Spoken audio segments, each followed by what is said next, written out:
Steve, welcome back. I'm Dan Looker with Successful Farming Magazine. I'm the business editor for the magazine, and with me is Steve Johnson, who is a farm management extension specialist with Iowa State University, who is well known throughout the Midwest, does a lot of talks on management issues. And today we're here to talk about crop insurance. It must be spring, Steve, because the deadline is looming. It's just a few days away. Yeah, this is crop insurance version of March Madness. Okay. There really aren't as many changes as people might think, right? The changes that people have to consider are due mainly to the changes in prices we've seen since the last few years, and it has nothing to do with the Farm Bill. I know there's been some confusion about the new Farm Bill, which does make a lot of improvements to crop insurance, but those don't kick in for another year. It's going to take USDA at least until this fall, if not longer, to make the changes to the crop insurance program. So whatever you're doing this spring is going to look pretty familiar, right? I think so. In fact, crop insurance is funded over the next 5 years. So these decisions that you make in 14, I think, are going to be very redundant in the next few years. Let's take a look at a slide that looks at crop insurance decision. The majority of farmers in the Midwest are using revenue protection, or RP. They still have to elect a level of coverage, 65 to 85%. So if you elect 65%, then there's a deductible, and that deductible would be at the 35% level. If you choose 85%, there'd be a 15% deductible. The higher the level of coverage, the less government subsidy that's provided in crop insurance. You also have to make a decision each year Which makes it the premium a little higher. Yes, of course. yeah. Each year you've got to decide what kind of unit coverage, and that's a decision that you make by crop by county, basic, optional, or enterprise unit. Enterprise unit's been very popular since '09 because there's a large subsidy that comes with it, but farmers are taking more risk. They're combining their cornfields together in the county rather than So at the the section. likelihood of a payment drops. It drops, and the fraud decreases, so there are some advantages. Also, the trend-adjusted yield, again, we've had that since '11. That's very popular.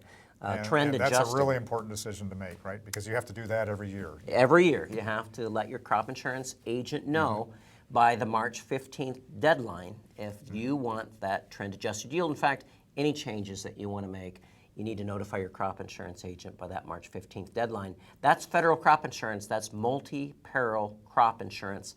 But there are also supplementals. Supplementals would be something that an insurance company could offer. It might be hail, might be wind and green snap, could even be some sort of a total weather product. And this year we really saw a lot of interest in this varying the projected price. Oh, right. Where you didn't have to accept that February average price. But You could get a different window. That's right, different window. They call that buy-up. And again, you can add hail and wind on to your existing multi-peril coverage after the March 15th deadline.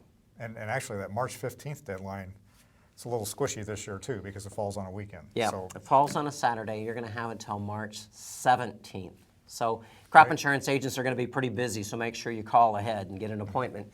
Let's take a look at some of the premium strategies as we look at what farmers are deciding. Again, the TA yield option is the cheapest way, the most least expensive way to increase your revenue guarantee. So I think you're going to see a lot of interest in RPTA, revenue protection, with a trend-adjusted yield.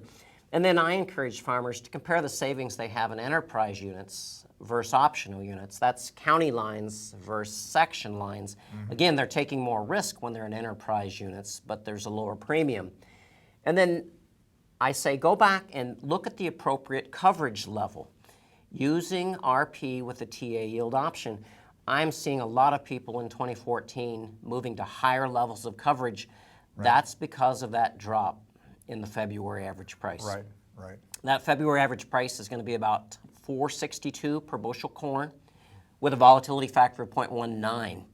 Both those are lower than what we had last year. That's about an 18% drop in the price. For soybeans, So you can offset some of that by going up to a higher moving to a higher levels of coverage. And so soybeans came in at 1136 with a 0.13 volatility factor.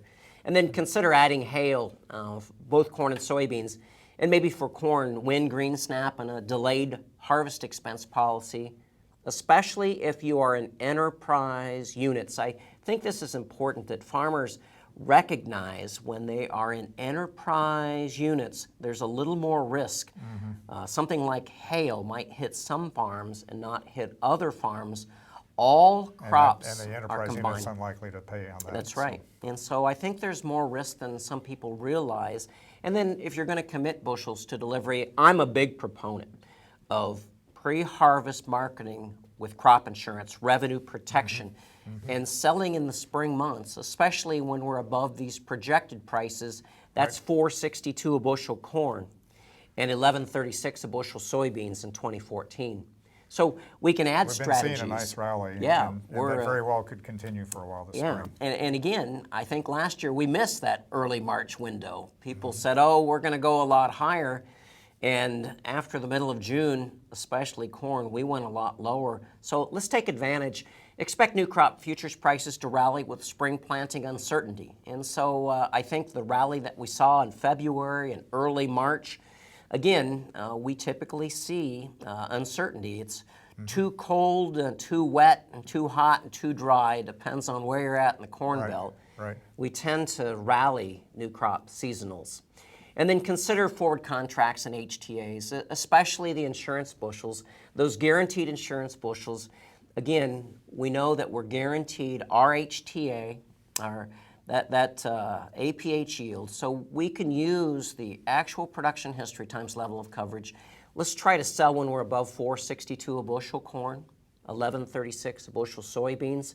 Then we can add other strategies, and that's futures hedges for those bushels that we don't want to commit to delivery, as well as using put options. But I wouldn't be in a big hurry to buy put options yet, especially if this market would rally into the spring months. I'd buy those puts when we have less time value, probably in May and June. And then I'd sell bushels to meet my fall and winter cash flow. I would use the spring months, primarily March, April, May, June. Consider new crop sales for both corn and soybeans. And then using those rallies, and again, we call these the seasonals. They occur almost every year. Right. The new crop futures rally in the spring because of the uncertainty of planting the new crop. And then I'd try to avoid long-term commercial storage. I think that's an important decision that we want to make. And again, With the lower prices, that's more expensive this year, right? we're going to have 1.5 billion bushel of corn left over at the end of the year. I could see a lot of farmers getting caught with additional bushels in storage late summer into fall, and in all likelihood, those bushels are going to be stored for a longer period of time with much higher cost. All righty, well, quite a few things to think about, but at least we have a couple extra days to do that. That's right. And I think the importance is that we learn in 2014, crop insurance is going to be very similar over the next few years, but in 2014, the new Farm Bill doesn't change our crop insurance decisions. Right, that's one thing we don't have to worry about. Well, thank you very much, Steve. Thanks, Dan.